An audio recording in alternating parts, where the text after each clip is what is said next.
नमः सिद्धिभ्यः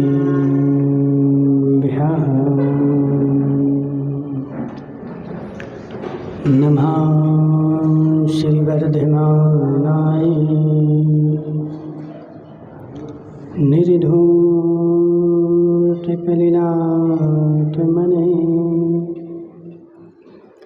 सालोकानां त्रिलोकानां यद्विद्यादर्पणाय ते नमो अर्यन्ताणं नमो सिद्धाणं नमो वैरेयाणं नमो अध्यायाणं नमो लोये सब्बिसाहुणम्। पंच परमेष्ठी भगवान की, अनंत अनंत सिद्धि परमेष्ठी भगवान की, 1008 देवादिदेव शांतिनाथ भगवान की, आचार्य भगवान समंतभद्र स्वामी की, आचार्य भगवान विद्यासागर जी महाराज की, आचार्य भगवान विशुद्ध सागर जी महाराज की।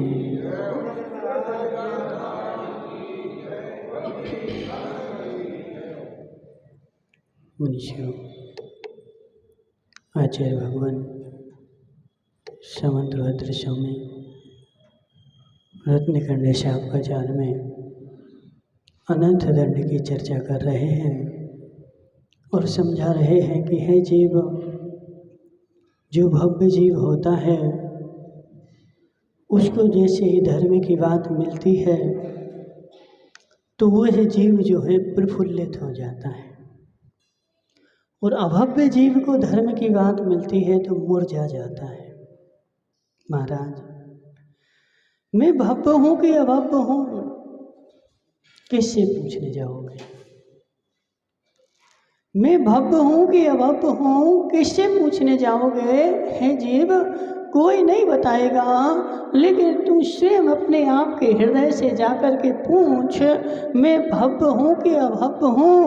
मुझे धर्म की चर्चा, धर्म की बात मेरे हृदय में जैसे जाती है, मेरा हृदय कमल पल्लवित होता है कि मुरझा जाता है? भरत भाई, फूल के गमले में पानी की बूंद जाती है तो वह जो फूल होता है वह खिल उठता है, वह महक आती है, और यदि उसमें जहर की बूंद जाती है तो वह फूल जो है मुरझा जाता है। तो वह जिनवाणी की बूंद तुम्हारे हृदय में गई तो उसने जहर का काम किया कि पानी का काम किया? थोड़ा कम करना।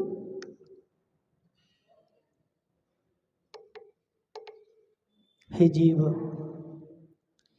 जिनवाणी जो है वही तुम्हारे हृदय में जाती है, किसका काम कर रहे हैं? जिनवाणी अंदर में जाए और आदमी का हृदय कमल खिल जाए और वह क्या बोले कि अनंत काल से मैं इस प्रभु की वाणी से विमुख था, मुझे भगवान की वाणी नहीं खबर पड़ी थी और संसार में भटक करके मैं उल्टे काम कर रहा था, और आज मुझे प्रभु की वाणी पता चली है, अब मैं इसको ग्रहण करूँगा। वह खिल जाता है। और यदि प्रभु की वाणी तुम्हारे अंदर में गई और विपुल भाई को ऐसा लगा कि अरे ये सब कहने सुनने की बातें हैं, विपुल भाई तो समझना, या तो मैं अभव्य हूँ या मैं अभी दूरानी दूर भव्य हूँ। धनपाल जी, या तो मैं दूरानुदूर भव्य हूँ या मैं अभव्य हूँ, क्योंकि देखो चल पाना नहीं चल पाना ये बात भिन्न है, लेकिन उस जिनवाणी को स्वीकार तो करना कि सत्य यही है और ऐसा ही है और मुझे चलना ही पड़ेगा। और मेरा हृदय कमल प्रफुल्लित तो हो जाता है, लेकिन अभव्य जीव उसके ऊपर किंचित मात्र भी कोई अंतर नहीं पड़ता। अशोक भाई, तो इनका अशोक नाम ना जी, संदीप के पीछे बैठे अशोक भाई, समझो मेरी बात, एक पत्थर है और पत्थर का बहुत बड़ा डिंगला है, ढेर है, और खूब मूसलाधार पानी बरसा, अब तो वह पत्थर गल जाएगा है? क्यों?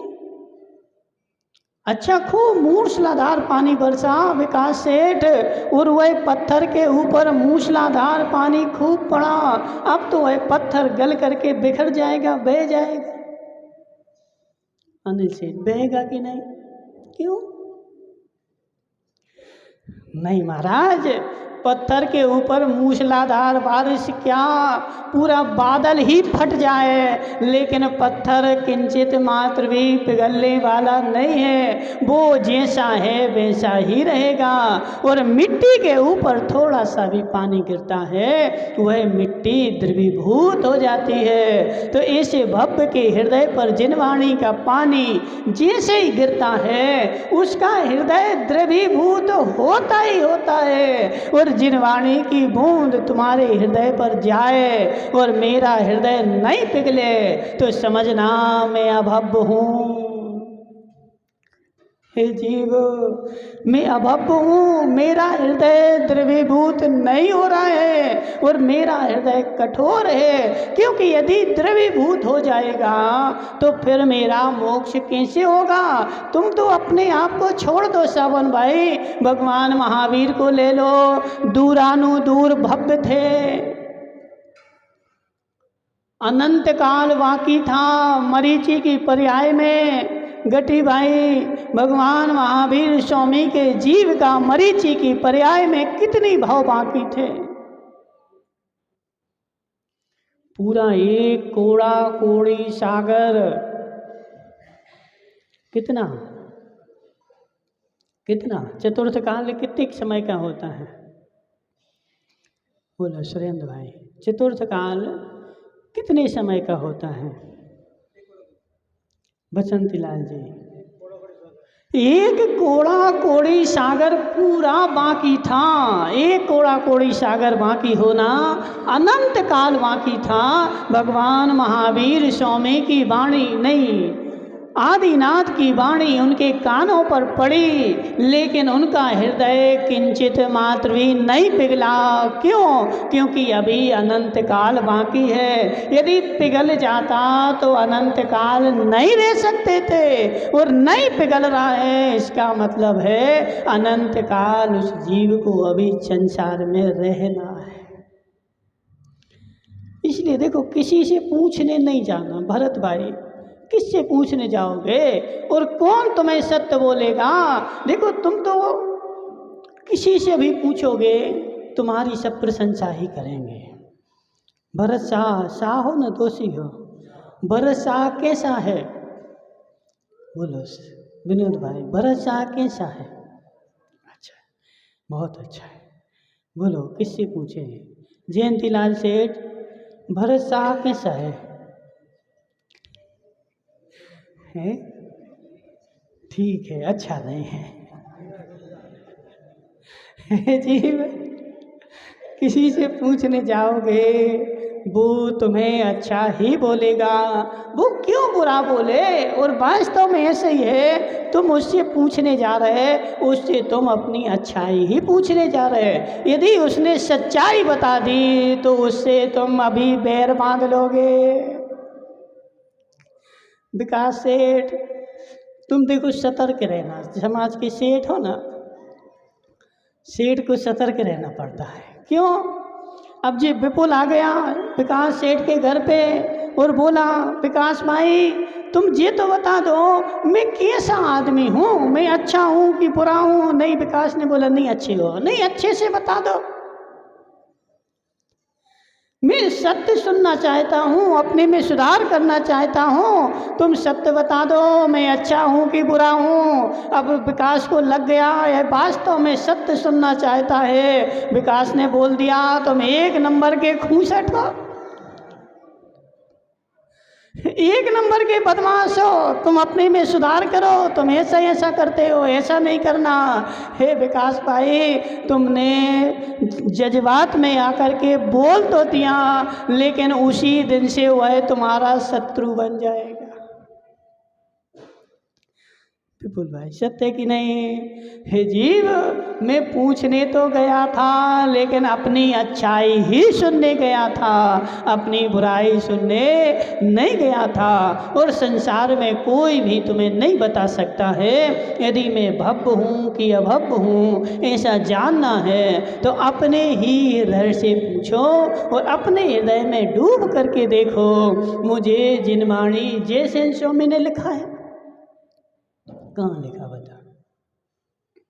बसंती लाल जी, जैसे स्वामी ने पंचाष्टिकाय की टीका में लिखा है कि भव्य और अभव्य की पहचान क्या है, तो जिसको जिनवाणी सुहाती है, अच्छी लगती है, वह तो भव्य है। और जो जिनवाणी को छोड़ करके भागता है वह जीव अभव्य है। पद्म पुराण में लिखा कि आदिनाथ भगवान भरत भगवान ने नहीं आदिनाथ भगवान ने 3 वर्णों की रचना करी।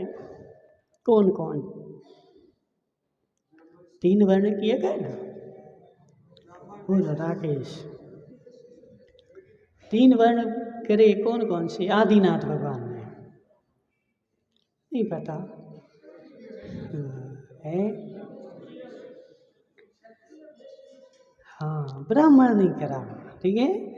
क्षत्रिय, वैश्य और शूद्र 3 वर्णों की रचना आदिनाथ भगवान ने करी, क्योंकि उनके होने के पहले तो भोग भूमि थी और भोग भूमि के सारे जीव समान होते हैं, ना कोई छोटा ना बड़ा। जब कर्म भूमि का प्रारंभ हुआ और आदिनाथ राजा बने तो उन्होंने 3 वर्ण रचे, क्षत्रिय, वैश्य और शूद्र।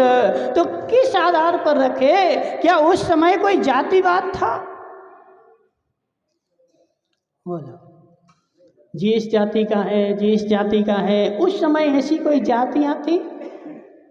नहीं, उस समय कोई जाति नहीं थी, सब समान थे। तो शूद्र किसको बनाया? तो पद्म पुराण पढ़ो ना, तुम लोग पढ़ते नहीं, हम क्या करें। किसको बनाया बताओ विपुल भाई? है राकेश, विकास सेठ है? नहीं बताएगा। हाँ, तो उस समय ऐसा कोई काम ही नहीं था। आदिनाथ भगवान थे, जब जो गन्ने होते थे ना, गन्ने, तो जैसे तुम्हारी टंकी में से टोंटी चालू करो और पानी निकलने लगता है, तो उस समय गन्नों में से पेलना नहीं पड़ता था, गन्नों में से रस बहता था।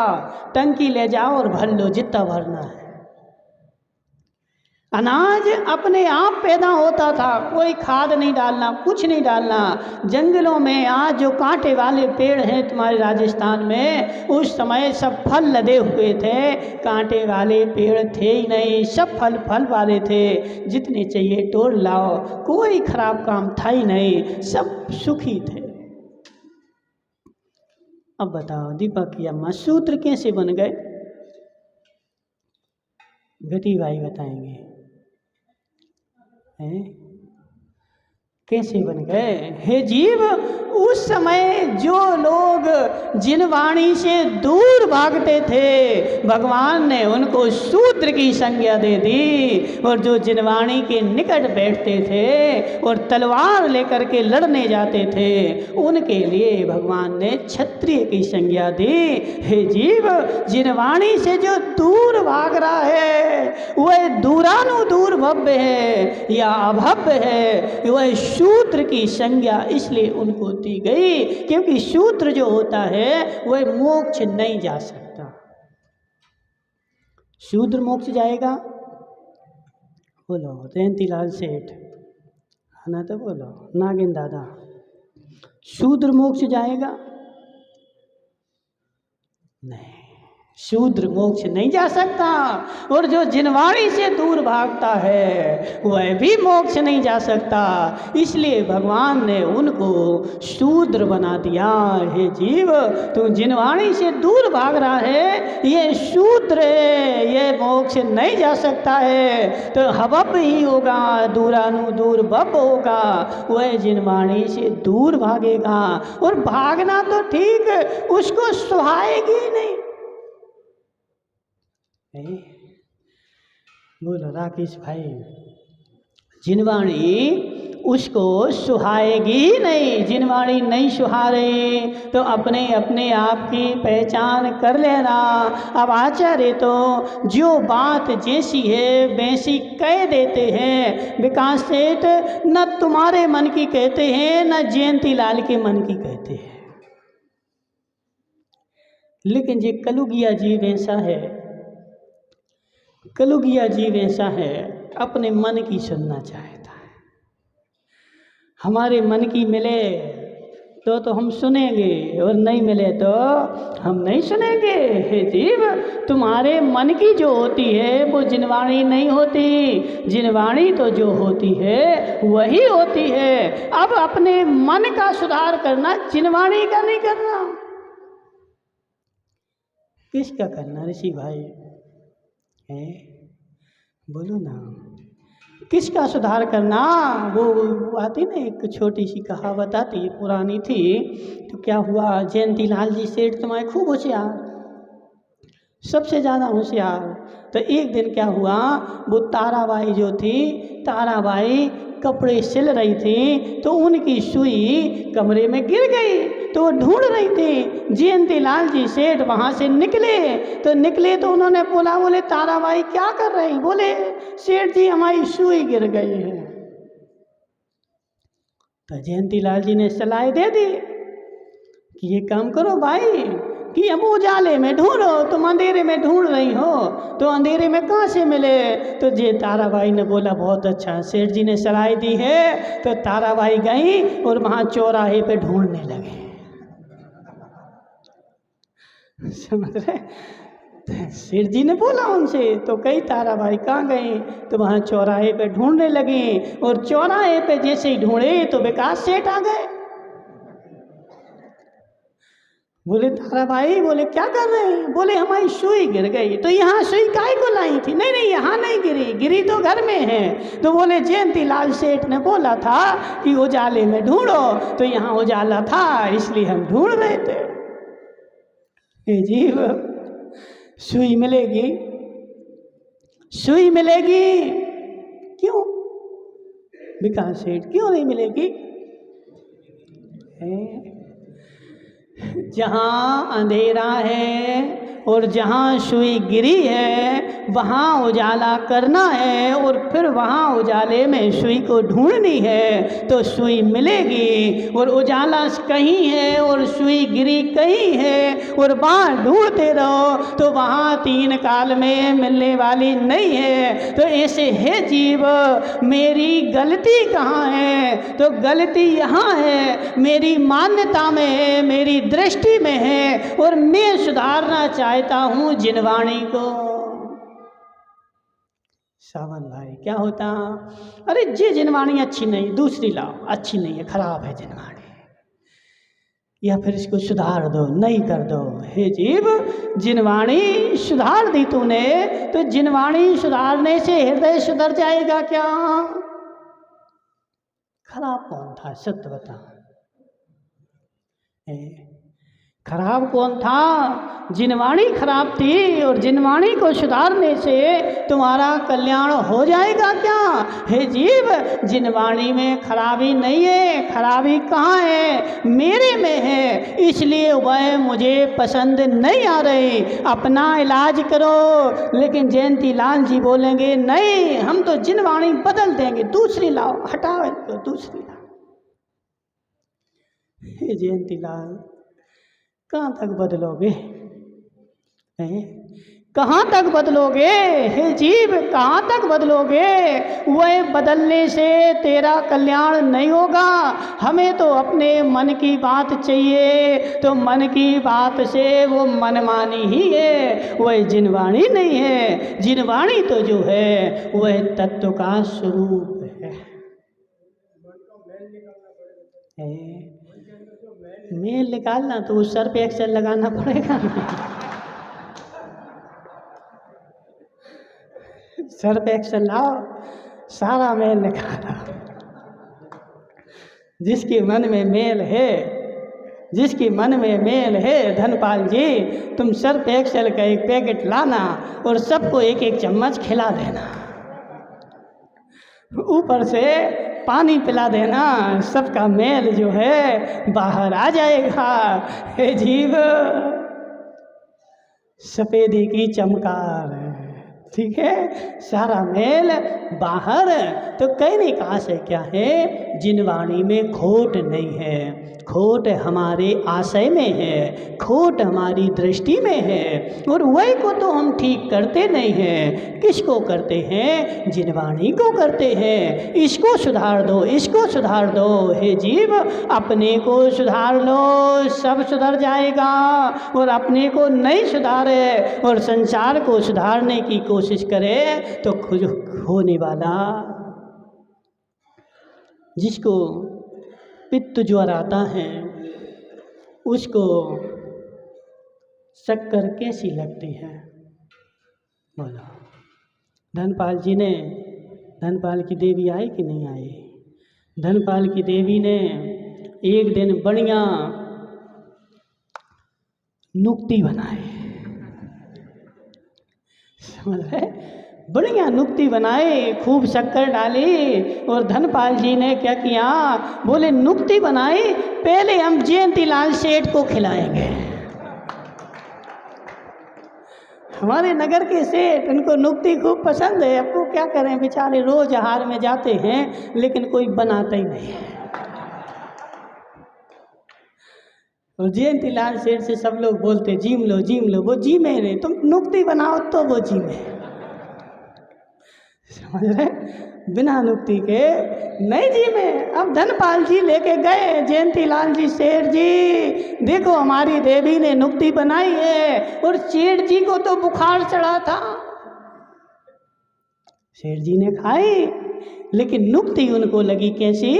कड़वी। और कड़वी लगी, अरे ये तो खराब है, हटाओ इसको, हटाओ जी, अच्छी नहीं है। जीव, नुक्ति तो अच्छी है लेकिन मुझे ज्वर चढ़ा है, मेरा मुंह कड़वा है, तो मुंह के कड़वे के योग से वह नुक्ति तुम्हें कड़वी लग गई और तुमने नुक्ति को बदलना चाहा। हे जीव, नुक्ति तो मीठी थी, अपना अपना मुंह बदलना था। बुखार की दवाई खानी थी, बुखार की दवाई खाओगे नुक्ति मीठी लगेगी। तो ऐसे हे जीव, मैं अभव्य हूँ कि दूरानु दूर भव्य हूँ? बोलो। जिनवाणी सुहा रही कि नहीं?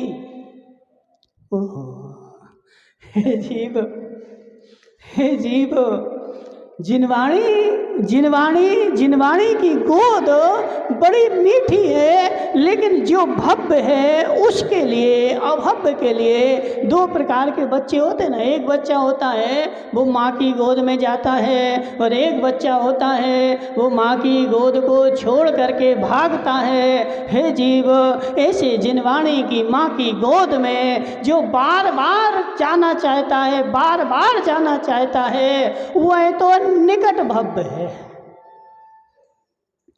बार बार छूटे, बार बार गए, बार बार छूटे, बार बार गए, होते हैं ऐसे जीव। एक मिनट का भी समय मिला तो क्या करेंगे?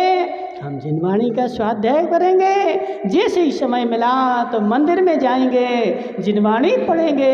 हे जीव, वह कौन जीव है जिनको दो चार भाव में ही मोक्ष जाना है, निकट मोक्षवर्ती जीव है, वह बार बार कहाँ जाता है? जिनवाणी की ओर जाता है। और जिसको दूर तक मोक्ष नहीं जाना है उसको जिनवाणी सुहाती ही नहीं है।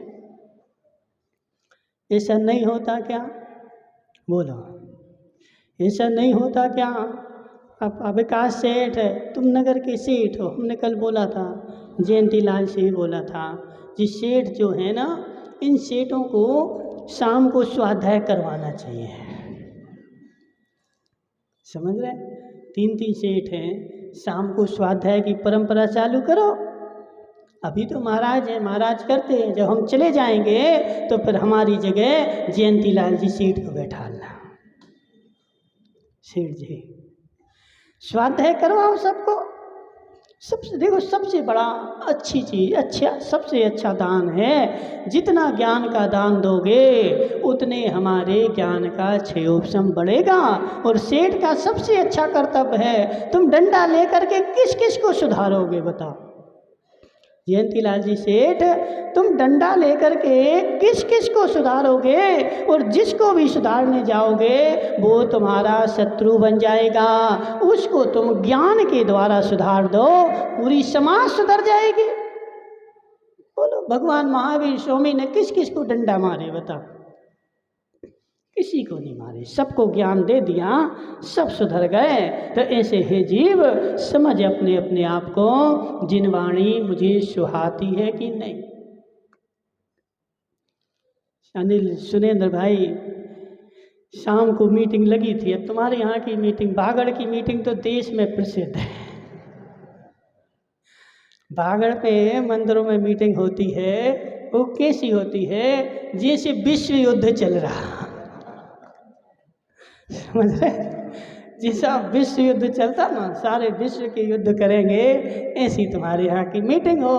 अब उस मीटिंग में सब मीटिंग चल रही थी, 50 आदमी बैठे थे।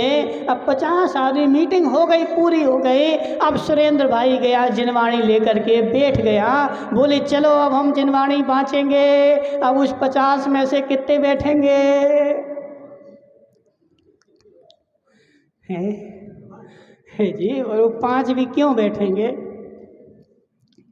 क्यों बैठेंगे? क्योंकि बैठना पड़ता है। देखो, हमने घाटोल में क्या किया, वो तुम्हारे मरे के बाद जो जिनवाणी करते उसको बंद करवा दिया, नहीं जाना कोई भी। सारे पंडित जितने जाते थे सबको कैंसर करवा दिया, कोई भी मरे में जिनवाणी पढ़ने नहीं जाएगा। क्यों महाराज, क्यों महाराज? हे जीव, वहाँ कोई सुनता थोड़ी है, अभिनय और करता है। वो तुमने एक परंपरा बना ली कि कोई के यहाँ मर गया। हे जीव, जिंदा में तो सुना ही नहीं कभी, जिंदा में तो कभी सुनी नहीं, अब मर गया तो उसको सुनाने जा रहे। और जितने सुन रहे वो भी सब अभिनय ही कर रहे, एक की भी इच्छा नहीं है। वो तो एक परंपरा है, तो निभाना है। तुम मंदिर में करो ना, जिनको सुनना है तो आ जाओ। उसके घर पे घर घर जा कर के जिनवाणी हम वाचन करें, ये तुम्हारे जिनवाणी की अभिनय है। और मरे के समय में वो तो रो रहा है और तुम उसको जिनवाणी सुना रहे, वो सुन किंचित मात्र भी नहीं रहा है, अच्छी अवस्था में तो सुनी नहीं, अब क्या सुनेगा? और जिसको सुनना है तो मंदिर में स्वाध्याय रखो, जयंतीलाल जी बाँचेंगे और सब लोग आकर के सुनना, यदि वास्तव में उसकी रुचि है तो। और जिनवाणी जैसे ही चालू होती है और सबको कोई हो ही जाता है, कोई चला जाता है। हे जीव, जिनवाणी शुरू हुई और नींद क्यों आ रही?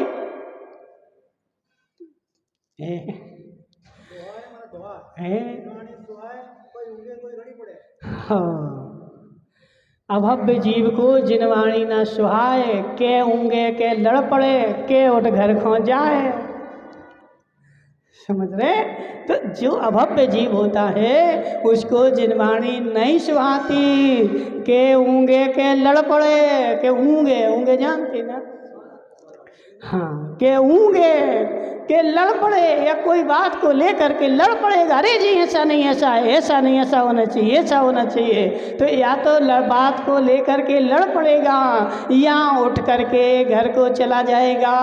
यह अभव्य जीव के लक्षण है। और जिनवाणी बाँची जा रही और भव्य होगा तो अपनी कर्ण अंजलि लगा करके ऐसी सुनेगा। जैसे अंजलि लगा करके पानी पीते ना, तो ऐसे जिनवाणी भी कर्ण अंजलि लगा करके, ऐसी कानों पर अंजलि लगाओ और फिर कर्ण अंजलि लगा करके जिनवाणी का पानी पिएगा।